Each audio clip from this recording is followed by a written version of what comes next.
放弃了一些相对稳定的或者钱更多的机会，选择了它。我是小丑，就是我被裁了。当时我手上差不多有5到7个 offer 左右，总包年薪的话会在差不多提高了接近20%。Hello， 大家好，我是阿德，欢迎回来。之前有分享过在科技行业的各种薪资拆解，还有我被裁员的全过程。如果还没有看的话，可以点一下。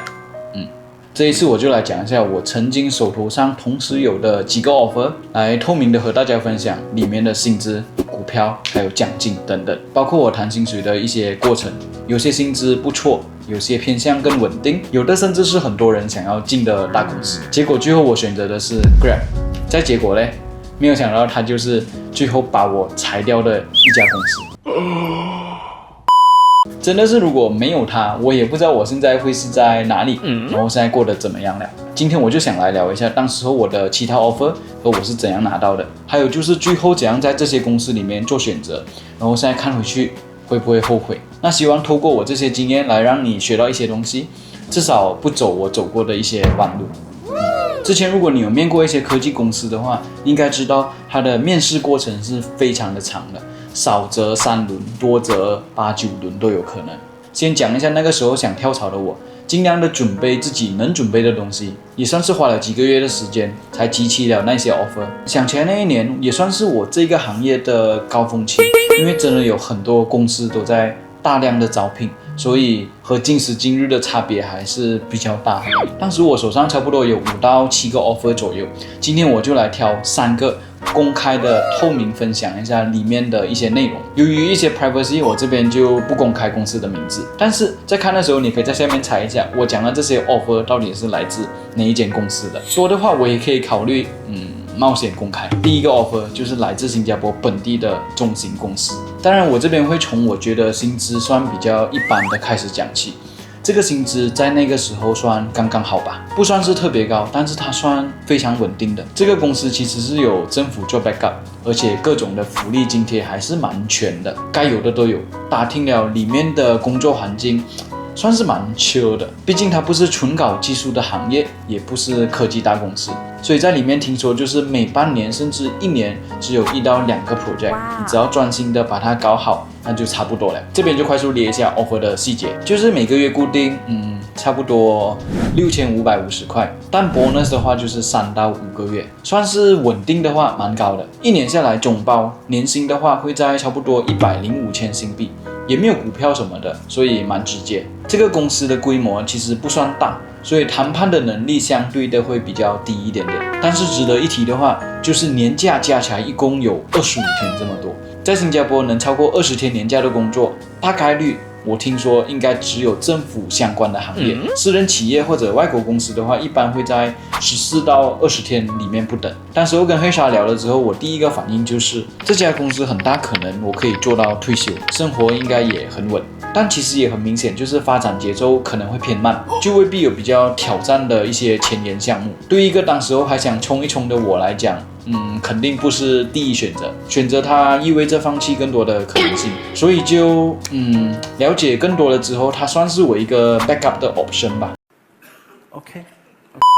第二 part 我就来讲一下正常的科技公司，薪资结构上就是和我之前的视频分享的一模一样。这些公司老实讲，我犹豫的时间还是非常久的，就是比较难在短时间里面直接做选择，总会犹豫很多不一样的因素。当时我面试这些公司都是比较正常的4到5轮左右，这边我就挑2个不一样的公司来讲一下。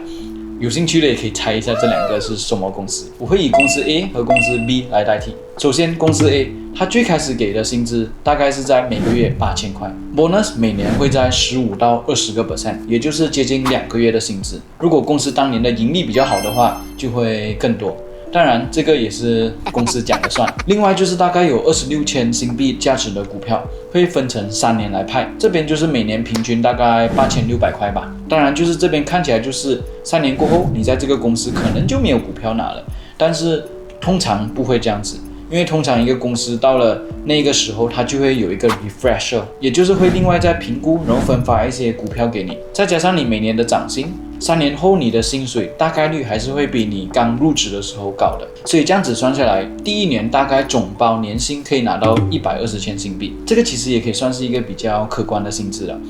但是有一个东西，就是每一个公司开给你的第一份薪资都未必是他的 last offer， 就是其实他还是可能比较保守一点，你可以把它在网上推一推。就你想一下，如果你是 recruiter， 你一定会想办法先给低一点，看他会不会直接接下 offer， 所以这个算是一个小 trick 吧。所以那个时候我就和 recruiter 讲，我是真的很想去你的公司的，但是科技环境算是相对的不稳定，所以讲到来就是机会成本和跳槽的风险也会相对高一点点。然后我也希望可以把我现在有的知识，然后带到贵公司一起学习，一起成长。当然 recruiter 也会问我有没有一些 competing offer， 有些公司是需要一些其他的 offer 来向上申请更高的薪水给你的。聊到最后，公司 A 确实是有基于我原本拿到的 offer 再涨一点点，把最后的 offer 提到了9000一个月，再加上 sign on bonus 签字费，那个也就是吸引你加入的一次性 bonus， 不多不少就1个月薪水，最终的总年包来到了差不多144千左右，提高了接近20%。OK， 这个公司 A 确实最后让我想了很久。我们来讲一下公司 B， 面试的过程也很典型，但是当时候这个公司比公司 A 招聘的人多得多。可是当时候这个公司的股票跌得还蛮多的，并没有公司 A 稳定，所以这个就会和你薪资里面股票那一部分的关系特别大。只要市场有变动，股票再动荡多一次，来一个大的，薪水的波动就会相对的多。前后后一来一回和HR聊聊几次之后，拿到的 offer base salary 也是9000一个月，加上差不多2个月的 bonus 和大概每年价值46千的股票维持4年，这边加起来大概就有每年170千新币左右。但是股票在这边占了接近我30% 的薪水，所以公司股票的波动是可以影响我未来几年的薪水的。当时候心里就会自然想着，高风险等于高回酬嘛，有一点拼一拼的感觉。确实公司会给稍微比较多股票的原因，也是因为当时候那个公司的股价一般般，风险也算是比较高。如果你相信公司的股价在未来会起的话，那这个是一个很好的选择。但如果未来的股价一直跌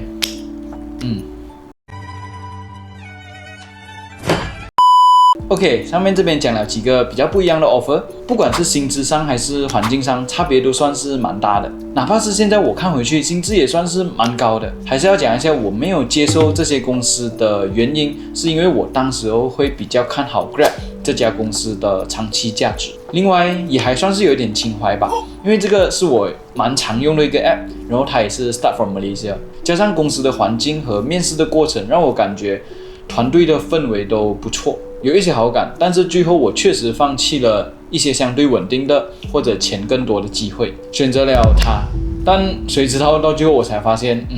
我是小丑，就是我被裁了。最后大概讲一下裁员后的反思。首先，我觉得找工作你一定会经历这一种的过程，因为你没有办法在申请工作中只申请1到2个。想象一下，如果都失败了，那你就没有得选择了，所以才需要多一点申请，然后一次过的做好比较足的准备，然后才能 compete offer。讲回来，我婉拒那些 offer 的时候还是比较小心的，就发 email 的时候也非常的客气。来日方长，如果我还是很不幸运的一直被裁的话，什么都有可能，那我就可以回去找那些公司问一问。如果你想知道我面试的全过程和怎样把薪水慢慢的谈上去的话，可以在下面留言，然后也 subscribe 一下这个 channel，like 一下这个 video。如果是你的话，同时拿了几个 offer， 你会优先考虑高薪水、稳定还是发展空间？欢迎在下面 comment 一下你的选择逻辑。我是阿德，我们下一次见，拜拜。